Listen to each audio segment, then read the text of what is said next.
I love you. You know what else is great? Sneezing. Does anybody else get hype as fuck when they sneeze?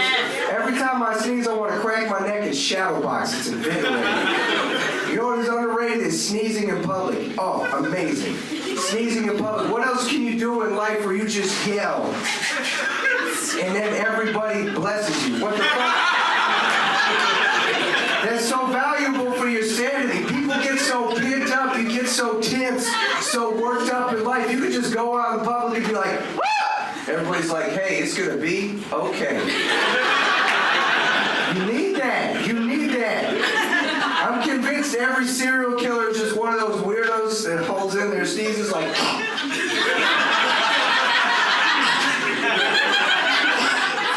and you hold it enough to start stabbing people, cutting off dicks, and do wild shit. You gotta let it out. You know what's funny about sneezing? If you sneeze a lot in public, as long as you cover up, people get like excited for you. They get like impressed. They're like, whoa, whoa, whoa! 5 sneezes, whoa! People will talk to you across the restaurant just like, hey, allergies? Allergies? Hey, what's your name, man? You're a wild man. Garrett, go meet Mike. But if you cough a lot in public, people are like, hey, will you die somewhere else?